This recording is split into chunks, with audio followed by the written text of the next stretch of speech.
The average Australian earns around $100,000 a year before tax. Sounds like a lot, right? But here's the thing. After tax, after rent or mortgage payments, after groceries and bills and petrol and insurance, most Aussies have almost nothing left. And the numbers prove it. Today, I'm going to walk you through the real money stats of the average Australian.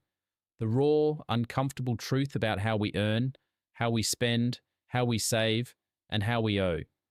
Some of these numbers might shock you, others might hit a little too close to home.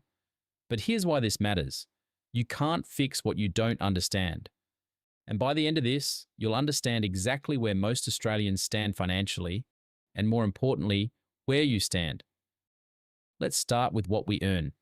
According to the Australian Bureau of Statistics, the median full-time weekly earnings sit at around $1,740. That works out to roughly $90,000 a year before tax. After the taxman takes his cut, you're looking at about $68,000 in your pocket.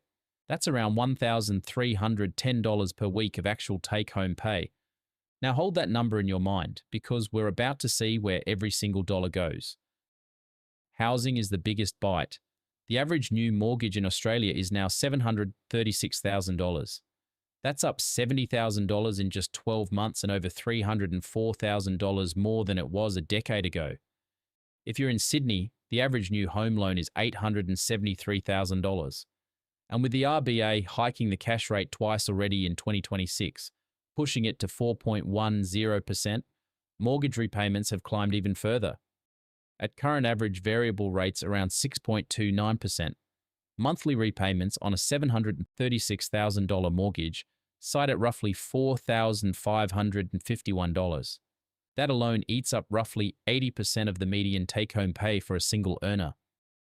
And for renters, it's not much better. The median rent across capital cities hit $650 a week at the end of 2025 and jumped to $680 a week in the March 2026 quarter. In Sydney, median house rents are above $815 a week. So after putting a roof over your head, what's left? Not much. And the savings data confirms it. The average Australian has $42,246 in savings. That sounds okay on the surface. But here's the catch. That number is dragged up by older Australians. Baby boomers average $56,300. Gen Z sits at just $24,620. And that average dropped by over $4,500 from the year before. We're going backwards. But the real gut punch is the household savings ratio. In the December 2025 quarter, Australians saved just 6.9% of their disposable income. Compare that to the pandemic peak of 23.8% in mid-2020. Back then, people were stashing nearly a quarter of their income. Now, for every $1,000 in disposable income, just $69 goes into savings. And that's the average. Many households are saving nothing at all. In fact, 50% of Australian workers are living paycheck to paycheck, according to ADP research. Half of the entire workforce. And a WeMoney financial wellness survey found that 48.4% of Australians either live paycheck to paycheck or save less than 10% of their income. And where the money does go is revealing.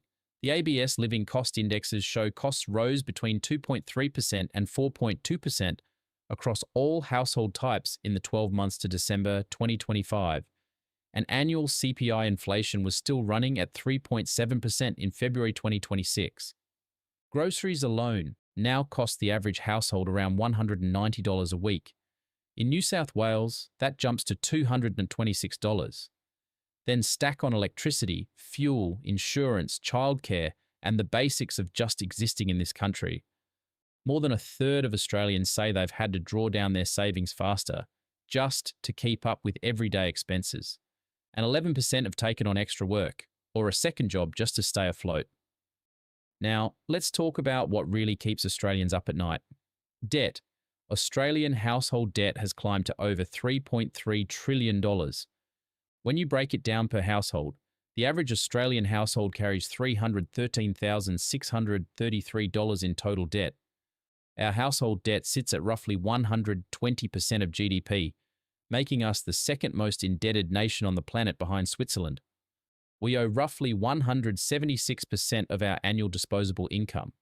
So for every dollar we earn after tax, we owe $1.76. Credit card debt alone totals nearly $20 billion across the country.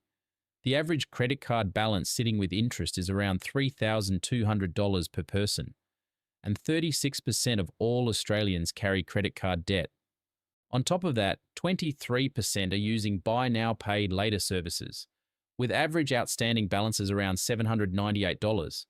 It seems small until you realize those late fees compound fast, and it's money that disappears without building anything. Here's where it gets even more confronting. About 37% of Australians, roughly 7.9 million people, don't have enough saved to cover 3 months of expenses in an emergency. And 1 in 5 Australians can't even come up with $2,000 if something unexpected happens. A car breakdown, a medical bill, a job loss. That's how thin the margin is for millions of people in one of the wealthiest countries on earth. Now let's zoom out to retirement. The average super balance for someone aged 30 to 34 is around $53,000 for men and $44,000 for women. By the time you hit 60 to 64, the average is $402,000 for men and $300,000 for women. Sounds like a solid nest egg, until you realize as for estimates you need about $690,000 for a comfortable retirement as a couple. 1 in 3 Australians aged 50 and over are financially underprepared for retirement by more than a decade, and 55% of Australians believe they'll need to rely on the age pension because their super won't be enough. There's also a massive gender gap hiding inside these numbers. At every single age bracket, women have significantly less super than men. By retirement age, the gap is over $100,000. That's driven by career breaks, part-time work, and lower average earnings over a lifetime. And only 32% of Australians believe they could save for retirement at all without compulsory superannuation. Without the system doing it for us, most of us simply wouldn't do it ourselves. On top of all this, 45% of Australians are considered financially illiterate. They can't correctly answer 3 basic financial questions about interest, inflation, and diversification, and 41% admit they don't stick to a budget. So what do we actually do with all of this? First, know your numbers. Go through your bank statements for the last 90 days. Add up every dollar that came in and every dollar that went out. The gap between those two numbers is your reality. Second, build a buffer. Even $50 a week into a separate account is $2,600 in a year. That alone puts you ahead of the 20% of Aussies who can't scrape together $2,000 in an emergency. Third, attack high-interest debt first. If you've got $3,200 on a credit card at 21% interest, that's costing you over $670 a year in interest alone. Pay it off aggressively before you worry about anything else. Fourth, automate your savings. Set up a direct transfer the day you get paid. Treat it like a bill. If it leaves your account before you see it, you won't spend it. And fifth, check your super, log in, see what you've got. See what you're projected to retire on. Even small voluntary contributions now, just $50 a fortnight, can mean tens of thousands more at retirement thanks to compound interest. Sixth, stop ignoring the small leaks. The average Australian doesn't realise that 33% of people keep their savings in a standard transaction account earning 0 interest. That means inflation is eating their money every single day. Moving your savings into a high-interest account or an offset account takes 10 minutes and could save you hundreds a year. Look, these stats aren't meant to scare you. They're meant to wake you up. Because the average Australian is drowning in debt, scraping by on savings, and sleepwalking toward a retirement they can't afford. The fact that you're watching this means you're already thinking differently. You're already looking for answers. And that's the first step to breaking the cycle.